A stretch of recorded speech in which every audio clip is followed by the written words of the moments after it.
Hi there, I'm Machine Pun Kelly, aka MPK, and today I want to talk to you about hurricanes. I started looking into hurricanes because I was looking at Hurricane Melissa. I was wondering, why was it so severe? And what was this pressure thing that everybody kept talking about how low the air pressure was? And I also kind of was curious, how much was this impacted by climate change? So I got into it and I figured out how hurricanes work. Well, I learned how hurricanes work, and I thought I would share that with you. So we'll start off and we'll just look at this is the beginning of any hurricane, and it starts off like any normal day. And you just have the warm ocean water evaporating. And the warmer it is, the faster it evaporates. And like I had never even really thought about it, but the word evaporates just means made vapor, which means it's made gas. And as that water evaporates, it becomes these little vapor molecules that rise up into the air, and they eventually form clouds. So these are the happy little molecules rising up and they're forming clouds. But something interesting happens at that point. And if you think about you're just got something on the stove and you got some water, and then you come along and you got your lid on the pot, and this water starts to accumulate on top of your or on the bottom of your lid, right? Well, if you ever touch the lid is warm. You might think, oh, that's being caused by the heat on the burner. And maybe some of that is, but a lot of the heat is not coming from the burner, it's coming from the water vapor as it hits and condenses the lid. It releases the heat that's inside of it. And so it's actually a lot of what's forming the heat from the lid is not the heat from the burner, it's the heat from the water vapor. And the same thing happens in a hurricane. The heat goes up and it releases a heat. It releases its heat when it starts forming clouds. So here's an example how this all works together. And it starts to build this kind of chimney. The water warms up, it forms the clouds, it releases the heat, and then it just keeps going up until it gets to the top of the chimney, and then it disperses out into the air. And this is what's called the chimney effect. And the taller the chimney is, the more impact it has, because that means that the air being released is getting released faster. And that starts to create a vacuum because the air that's coming out needs to be replaced, right? Like it can't just have nothing there. And so where does it come in? It comes in from the bottom.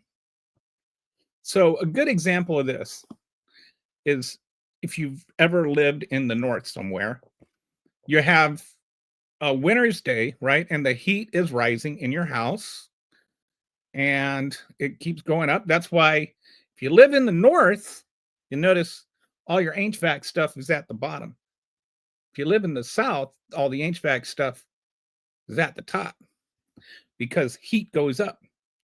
So if the heat is going up, and that means that the air pressure down at the bottom is actually greater than the air pressure up at the top. So the heat is rising. That means the air is rising. And that means there's less air pressure down at the bottom, which means the air outside, which is even colder, has less air pressure than the air at the bottom of your house inside your house. And so if you ever feel that draft coming in through the door, that's not actually a draft being caused by wind. That's a draft being caused by the temperature difference in your house and outside of your house. It's the air is being sucked into the house, it's not being blown into the house. It's the same dynamic that's at effect in hurricanes. The air gets blown up out of the top, and so then it gets sucked in at the bottom. And so another thing I'd like you to consider is a vacuum cleaner. Now, usually you think a vacuum cleaner works by sucking in air, right? Actually, believe it or not, works by blowing out air.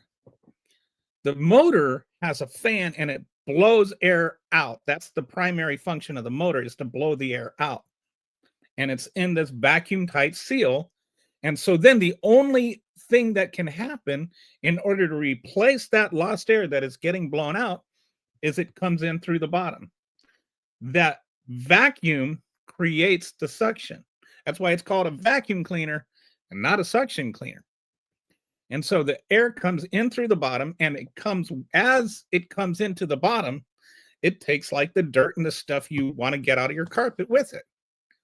Well, in a similar way, this chimney effect, the air goes out through the top, the suction comes in through the bottom, but as the suction comes in through the bottom, it's not bringing dirt with it, it's bringing more water molecules, more of these excited, superheated, you know, go get them attitude water molecules that come in through the chimney.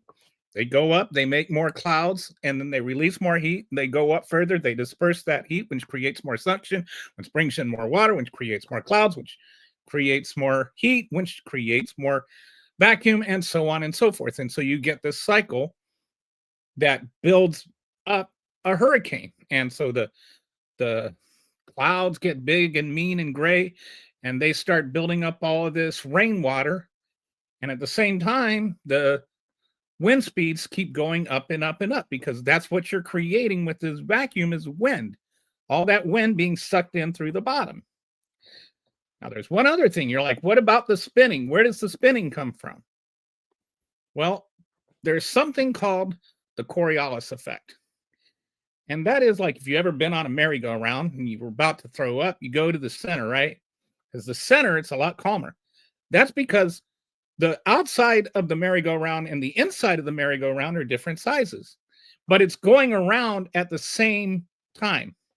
So the inside of the merry-go-round, as weird as this is to think of, is actually going slower than the outside of the merry-go-round. So if you're in the inside, it's nice and calm and quiet.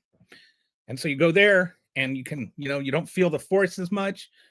And if you're on the outside, that's where you're going to like hurl all over the place. And also, if you were to like take a basketball or a baseball or something and throw it to your friend on the outside of the merry-go-round, the ball is going to veer off to the right if you're going counterclockwise. And the same dynamic is at play with the Earth and the Earth's rotation and the winds in a hurricane. What happens is the Earth is spinning around, and so the wind starts spinning around. And it's what they call a fictitious force. It's not that the wind is moving, the Earth is moving, which gives it the illusion that the wind is moving. So that's where you get this spinning effect of the wind. So the wind is blowing around, and then you get the eye at the middle of the hurricane and all of that. And you've got all the clouds that are blowing around, and all that rainwater that's been built up through this chimney effect is getting dumped down. And so there's things at play that affect the strength of a hurricane. And it's all related to this chimney effect. And the reason that Hurricane Melissa was kind of a perfect storm is because it had a perfect chimney. This is like your typical tropical storm. These are the dynamics at play with your typical tropical storm. You have the ocean waters around 79 to 80 degrees. You have like moderate wind shear. You have what they call, I think it's pronounced the tropopause, something like that. I'm not gonna bet any houses on that, but that's about 40,000 feet, 20 to 40,000 feet, and the temperature there is about minus 40 degrees with a typical tropical storm. Now, the difference in temperature is important here, because here it's 26 degrees Celsius at the bottom, and it's negative 40 degrees Celsius at the top. So that's 66 degrees. Now, the temperature difference matters because the greater the temperature difference is, the faster the airflow is going to be. The other thing that's important is the height of this chimney. It's 20 to 40,000 feet. And the reason that's important is the higher the chimney is, the thinner the air at the top is. And the thinner the air at the top is, the more ventilation there is, which means the air is going to come out of the top of the chimney faster, which means it can go into the bottom of the chimney faster, which means more airspeed, and which also means that the water is getting picked up faster. It means more clouds, it means more rain, and it means that the storm is going to build up faster. The taller the chimney is, the faster the hurricane is going to grow and the worse the hurricane is going to be. And the greater the temperature is, the faster the hurricane is going to grow and the worse it's going to be. If you look at Hurricane Melissa, you'll notice two really, really big differences. One is that the difference in temperature, the water was about 30 degrees Celsius at the bottom, but it was minus 80 degrees Celsius at the top. So that's 110 degrees. That's nearly double the temperature difference in a tropical hurricane and more than double the difference in just normal circumstances. So that's one big difference, is like literally a big difference between the highest and lowest temperature. That means that the air was like really going through there fast. The other thing is that the top of the chimney was closer to 50,000 feet versus like somewhere between 20 and 40,000 feet on normal. So you had this super tall chimney, which means that the air was coming out super fast. And the water at the bottom was warmer, which means those molecules were more active, more excited, which means that the whole thing was just moving faster. The other difference is before the hurricane formed, it was actually really calm. There wasn't much wind. And because of that, that means that as it started to build up, a lot of clouds started to form.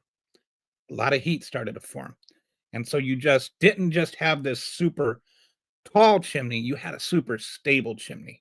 You didn't have, like, if wind is coming along, if you got a good wind shear, as soon as these clouds start to form, they blow away. You don't have a chimney form.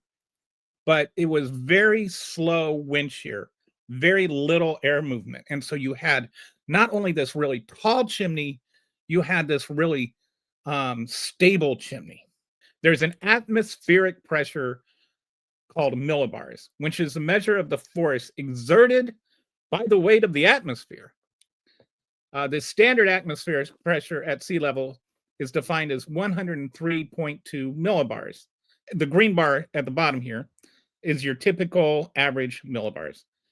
Your yellow bar is a strong hurricane. Like when you're getting around 960, 950, 960, you're starting to get into some hurricanes. When you get to 935, you're getting into category 4 and 5 hurricanes. Melissa was at 892, which is tied for the third lowest in recorded history. So you had this extremely low millibar, which means there was very, very little air pressure at the bottom of the chimney, which means that all of this wind was rushing up to the top. And then because of all the other atmospheric or all the other conditions being perfect for it to just accelerate, it built up super fast and just slammed into Jamaica. And then the reason that hurricanes actually slow down once they hit land is because that fuel in the water molecules stops being picked up because it's not over the ocean anymore, it's over land. So anyway, that's why Melissa was so bad. And it's also why people are saying that hurricanes are getting more intense. It's like I was joking with my wife the other day that we have an annual once in a century hurricane these days. And that's because hurricanes are getting more intense. They're not getting more frequent.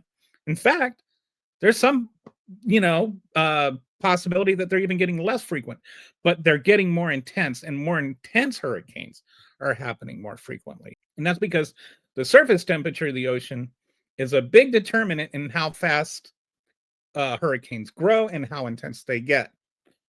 And it's also why they always seem to happen in the fall, in case you were wondering, because the water holds temperature more than the air, especially once you start getting up into the atmosphere. So the air temperature and the water temperature, when they're different, that means that the chimney becomes more effective. And if you want a good example of that, think of like, like backdrafts in fires. The more extreme the temperature difference is, the faster the air comes in. So that's what I learned. I hope that I was able to explain it in a way that if you didn't know, you understand. And if you do understand and already did know, that you're not laughing at me. But thanks for watching.